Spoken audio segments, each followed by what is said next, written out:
என்னதான் வேலை செஞ்சாலும் ஒரு காப்பி குடிச்சாதான் நமக்கு நல்லா இருக்குது. காப்பி குடிக்கும் போதே என்ன டிஃபன் செய்யணும் யோசிக்கணும். செய்யறதோட யோசிக்கத்தான் பெரிய வேலையாக இருக்குது. போய் உக்காந்து குடிப்போம். கொஞ்ச நேரம் குடிச்சிட்டு டிவி பார்த்துட்டு பிஸ்கெட் இருந்தாலும் தொட்டு தின்னலாம், நல்லா இருக்கும்.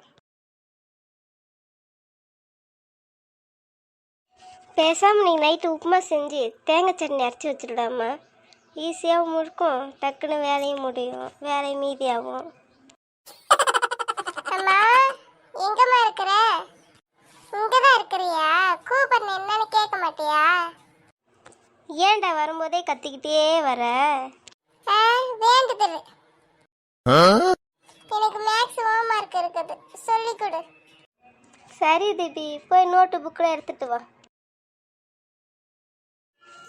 சரி உட்காரு திபி. சரி சொல்லு, 2ல் 2 போனால் மீதி எவ்வளோ இருக்கும்?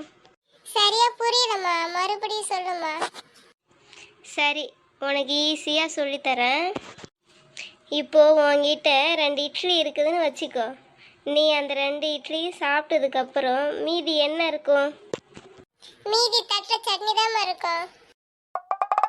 உனக்கு தட்டே தரல, மீதி என்ன இருக்கும்? மீதி இலை இருக்கும்.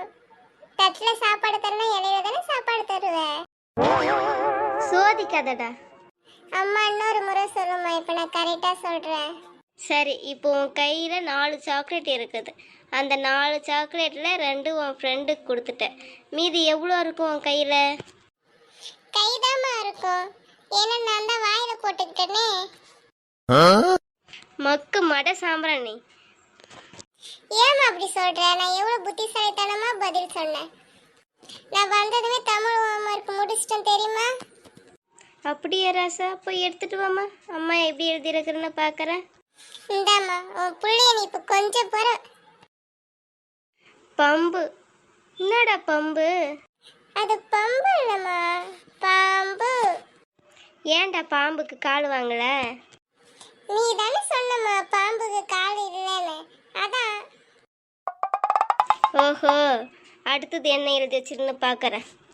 காராடி. காரடினா என்னடா? என்னடா பண்ணி வச்சிருக்கிற? அது காரடி இல்லைம்மா, கரடி. ஏன்னா தெரியும், ஏன்னா கரடிக்கு கால் இருக்குது, அதானே? ஆமாம்மா. உன்னை வச்சுக்கிட்டு ஒரு ஊறுகாய் கூட போட முடியாது. ஏம்மா அப்படி சொல்ற? நான் ஒரு கேள்வி கேட்கறது நீ கரெக்டா பதில் சொல்றியா? கோழியே முட்டை போடுது. நீயே சொல்லு. ஏன்னா கோழிக்கு 1 2 போட தெரியாதுல்ல, அதான் முட்டை போடுது. நாளைக்கு உங்க டீச்சர்கிட்ட பேசிட்டு இருக்குது உனக்கு. டீச்சரே பேரண்ட்டை கூட்டிட்டு வர சொன்னாங்கம்மா. அங்க என்னடா பண்ண? நான் ஒன்றும் பண்ணலம்மா, பதில் தான் சொன்னேன். அதுக்கு தான் டீச்சர் பேரண்ட்டை கூட்டிட்டு வர சொன்னாங்க. பதில் சொன்னதுக்காக கூட்டு வர சொல்றாங்க? அப்படின்னா நீ பதில் சொன்ன? மனுஷனா பிறந்தா எதனா சாதிக்கணும்னு சொன்னாங்கம்மா. நான் சொன்னேன் நல்ல வேலை டீச்சர், நான் குழந்தையா பிறந்தேன்னு சொன்னேம்மா. அதாம்மா கூட்டிட்டு வர சொன்னாங்க.